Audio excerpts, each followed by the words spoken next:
उसके बाद फिर अगर बच्चा को ग्लासको स्केल वाला भी जो है वो भी एक्सेस करूँगा कॉन्शियस लेवल पहले ही सेंट्रल। और उसके बाद सर जो है इसका अगर बच्चा कोई कमांड भी फॉलो कर रहा होगा तो उसकी सलाम दुआ से बातचीत से मैं इसकी स्पीच में कोई डिस्टर्बेंसेस भी जो हुई वो भी देख लूँगा सेंट्रल नर्वस पे।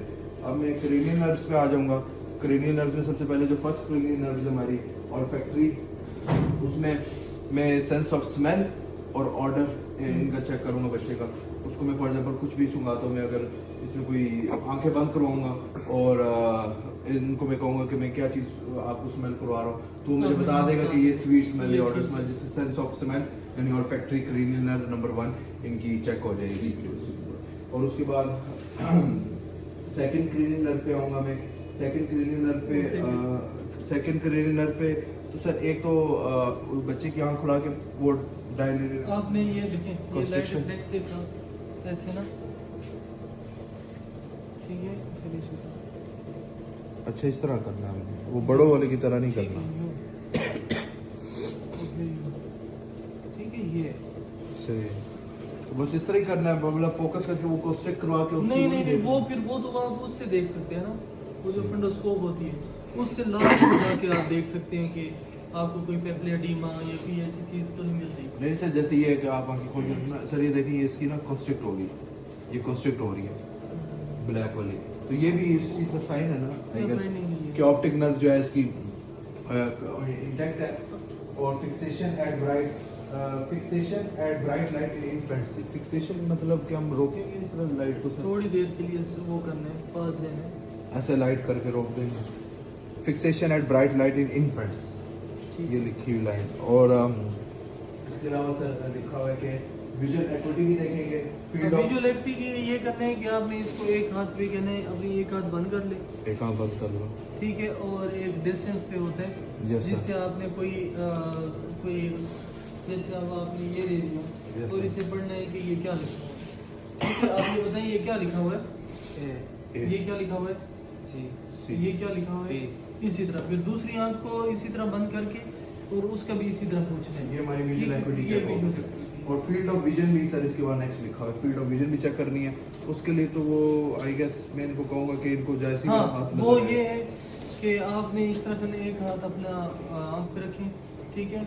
अभी मैं इस तरह ब्लिंक करूँगा, ठीक है। आपने बताना है कि आपको नज़र आ रहा है या नहीं।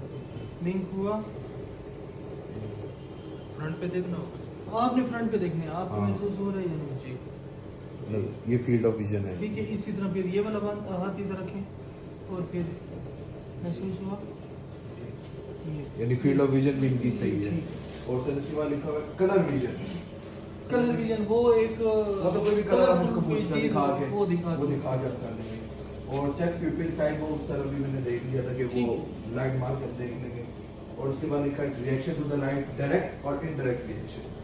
ये वैसे है कि कोई एंड एक्यूमुलेशन के लिए तो मैं इनको कहूँगा कि पहले ही फॉरन इसके ऊपर देखें, इसके ऊपर देखें फिर कमांड देनी है एक्यूमुलेशन के लिए। तो सर ये second cranial nerve optic nerve भी चेक होगी। अब थर्ड, फोर्थ एंड और सिक्स्थ ये इकट्ठी चेक होगी। ओक्यूलो ड्यूसर ट्रोक्युलर ओक्यूलो मोटर, इसमें मैं इनको कमांड दूंगा कि अपनी जो दोनों आइज को ऊपर देखें, दोनों नीचे देखें, फुल लेफ्ट देखें, फुल राइट देखें। तो ये 4 कमांड्स में हमारे 3, 4, 6 क्रेनियल नर्व जो है इनकी वो भी इंटैक्ट है। इसमें कोई भी स्क्विड या टोसिस अगर है वो भी नजर आ जाएगा। और लाइट रिफ्लेक्स भी जैसे लिखा हुआ है, ये भी हम देख सकते हैं, एलिसिटिंग लाइट रिफ्लेक्स।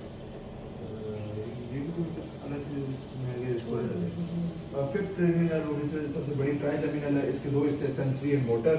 सेंसरी में आपको वही कॉर्नियल एंड कंजक्टिवल रिफ्लेक्स लिखा हुआ है। कॉर्निया में तो मैं कोई टिश्यू लेके इनकी आंख के अंदर तक करेंगे तो आपने देख लिया, आंख जो झपकने लग जाएगी फौरन, ये कॉर्नियल रिफ्लेक्स हो गया। और कंजक्टिवल में सर क्या करेंगे, वो कंजक्टिवल में हम करेंगे तो पानी आने लग जाएगा सर। कंजक्टिवल नहीं, मैंने भी यही देखे सेंसरी में। और दूसरा ये कि वो एक S1 होते हैं, एक C1, C2 और C3। इसमें ये करना होता है कि वो आपने वो कोई कॉटन या कोई चीज़ लगा के ना, या कोई ऐसी चीज़ जैसे ये पेन है, यस सर, अभी इससे तो इसको निशान भी लग सकते हैं। ये टच की और इनसे पूछूंगा मैं कहाँ टच कर रहे, मुझे बताएंगे कि एक्यूरेट पोजीशन बताएंगे। ये बताएंगे। सही हो गया सर। सेंसरीन का हो गया, कॉर्नियल कोनिकल रिफ्लेक्स। अब मोटर में मैं इनसे कहूँगा कि अपने जो जॉज है वो क्लिंच करें, क्लिंच अपने जोर से करें, और फिर मैं दो इनके मसल जो है वो फील कर लूँगा। ये भी होता है कि एक और भी चीज़ थी जिससे आप इनकी वो चेक कर सकते हैं। Move the jaw side by side ही लिखा हुआ है कि by moving the jaw from side to side ऐसे। And also jaw jerk. अच्छा, जॉ जर्क का भी कह रहे हैं। It is exaggerated in upper motor neuron type of lesion, यानी जॉ जर्क जो है वो upper motor neuron type of lesion में होता है। जॉ जर्क ये किसने करेंगे जॉ जर्क? आपको खुद महसूस होगा कि कोई आया है या नहीं है। जैसे हम कोई रिफ्लेक्स चेक ऐसे करते तो ऐसे नीचर को हमारा नीचर तो मिलता है। वो भी आप इसी तरह मारेंगे तो आपको जर्क आएगा। अच्छा, मैं उंगली इधर ऐसे इनके रखूंगा उंगली रखोगे और उस पे मारोगे, उस पे नहीं मार देना, इस पे अपनी मारो। उंगली और अगर और पॉजिटिव साइन क्या होगा कि ये जबड़ा इसका जबड़ा हिलेगा। जैसे आप Involuntary, involuntary। सही इनवॉलंटरी हिलेगा। और अगर ये एग्जैजरेट हुआ होगा तो मुझे पता लग जाएगा कि अपर मोटर न्यूरॉन लीजन है, जॉ जर्क से पता लग जाएगा। और कौन सी रहेगी ये? इसके बाद 7 क्रेनियल नर्व है। क्राइम, अगर बच्चा रो रहा होगा उसकी सिमेट्री ऑफ फेस देख लेंगे। Deviation of angle of mouth to one side अगर वो एक तरफ से हो। Obliteration of nasolabial cord. Inability, जोर से आंखें अपनी दोनों बंद करें। तो ये इसने अगर जोर से दोनों अपनी आंखें बंद की यानी इसकी फेशियल नर्व इसको खोलने की ऐसी कोशिश करें, बंद करें। हाँ, तो बंद रखें। और मैं खोलना चाह रहा हूँ लेकिन नहीं खोल पा रहा, इसका मतलब इसकी फेशियल नर्व इंटैक्ट है खोलने। इसके अलावा टेस्ट भी हम चेक कर सकते हैं। पीरियड 2/3 ऑफ द टंग पे जुबान बाहर निकाल के एंटीरियर 2/3 पे मैं इनकी जो टंग का टेस्ट चेक करूंगा वो भी फेशियल नर्व का काम इंटैक्ट हो जाएगा। इसके बाद सर हमारी 8 क्रेनियल नर्व है, वेस्टिबुलोकॉक्लियर। उसे ट्यूनिंग फॉर टेस्ट करेंगे, वो अभी अवेलेबल नहीं है तो बस अलग नहीं, कर इसमें एक और चीज भी लिखी है। Response of infant to the loud noise by becoming quiet. Moro's reflex, अगर वो बच्चा अपने अगर बहुत ऊंची आवाज सुनता है तो वो अपने हाथ ऐसे खोल लेता है, पाँव भी खोल लेता है, मोरोस रिफ्लेक्स। तो अगर वो लाउड नॉइस में बच्चा ऐसा रिफ्लेक्स कर रहा है तो मैं कह सकता हूँ इसकी एक क्रेनियल जो है वो इंटैक्ट है। मोरोस रिफ्लेक्स ये बुक में लिखा हुआ है। वेस्टिबुलर, हाँ, उसका 8 क्रेनियल का वेस्टिबुलोकॉक्लियर रिफ्लेक्स है 8 क्रेनियल। सर ये मोरोस रिफ्लेक्स वही होता है ना कि लाउड नॉइस में बच्चा अपना मोरो में ये होता है कि जब आप उसकी ना एक्टिविटी चेक कर रहे होते हैं बच्चे की कि बच्चा एक्टिविटी वाइज ठीक है या नहीं ठीक, पुअर एक्टिविटी Yes, है sir. या गुड एक्टिविटी है, तो वो क्या करते होते हैं कि कोई भी बच्चा होता है तो हम उसके हेड को पकड़ के एलिवेट करते हैं। अच्छा, elevate और जब वो ऊपर आ जाता है उसका सर, तो फिर आपने अपना हाथ नीचे करना होता है और उसको फ्री फॉल छोड़ना होता है। फौरन। उससे क्या करना होता है, जैसे ही वो वापस आता है तो वो एक वो रिफ्लेक्स देते हैं, दोनों जिसको मोरो बाजू रिफ्लेक्स खोल कहते हैं, लेता है। वो दोनों बाजू को इस तरह करते हैं। हाँ, ठीक है, तो इसको हम क्या कहते हैं, मोरो मोरो रिफ्लेक्स रिफ्लेक्स कहते हैं। दूसरा रिफ्लेक्स होता है सकिंग, जिससे हम उसकी Yes, सकिंग एबिलिटीज को देखते हैं कि वो ठीक है या नहीं है, पुअर तो नहीं है जब बच्चे कोई फील नहीं कर रहे होते। और ये इसमें लिखा है कि अगर कोई लाउड वॉइस में करूंगा उसकी तरफ ही अपना मुंह करेगा तो वो देगा। और एलिसिटिंग ऑफ मोरोस रिफ्लेक्स, तो अगर मोरोस रिफ्लेक्स भी आता है तो 8 क्रेनियल टेस्ट हो जाती है एलिसिटिंग, तो कह सकते हैं हम सर। हाँ, बच्चों में तो नॉर्मली होगी ना। अगर बच्चों में मोरो रिफ्लेक्स आ रहा है Yes, तो sir. ये एक अच्छी चीज़ है कि उसका मोरो रिफ्लेक्स गुड है। सर ये 8 क्रेनियल नर्व इंटैक्ट होने की भी निशानी है, ये यहाँ लिखा हुआ है इसलिए अगर मैं 8 में आ रहा है तो फिर और रखो। अच्छा, इसमें क्या होता है कि वो करना है, 8 ऐसे से कहेंगे कि ये आ बोले, हाँ, तो ये अगर आ बोलेगा तो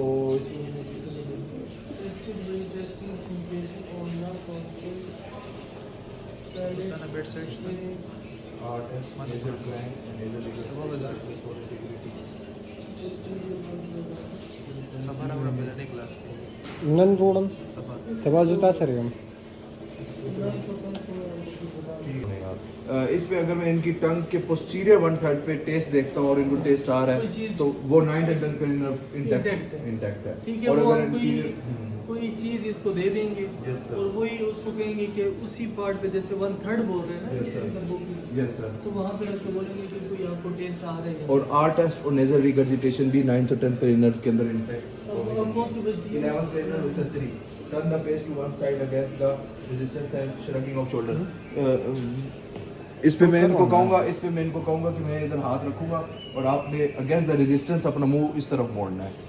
आप मोड़ो मुंह, तो ये मोड़ है। तो अब ये हो इसकी मैं 11th cranial recessive nerve check हो गई, ये अगेंस्ट द रेजिस्टेंस मूव करना है।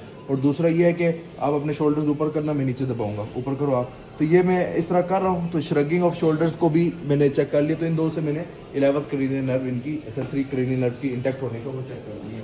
12 में hypoglossal है। उसमें क्या करना है कि आपने कहना है ज़बान Protrude your को tongue and protrude move it, करना है, left and right. और फिर आपने डेविएशन देखनी है उसमें। हाँ, ऐसे ज़बान बाहर निकली हुई, कहीं किसी जगह डेविएशन नहीं है तो इसमें लेफ्ट राइट करो, जुबान निकाल के। नहीं, वो तो डेविएशन में होगी ना। नहीं नहीं, वो तो आपको फिर उसकी सही तरह नहीं लेकिन सर हमने कमांड तो लेफ्ट राइट का नहीं देनी। आपने नहीं देनी, आप सीधी वो सिंपल निकाल कहना है प्रोट्रूड करे तो उसमें आपको पता चल जाएगा। अगर डेविएट है तो वो फिर हाँ, हाइपोग्लॉसल में कोई इंजरी है। ये है सारी चीज़। और ट्रेमर्स एंड रेस्टिंग अगर होगी तो वो भी है। हेलो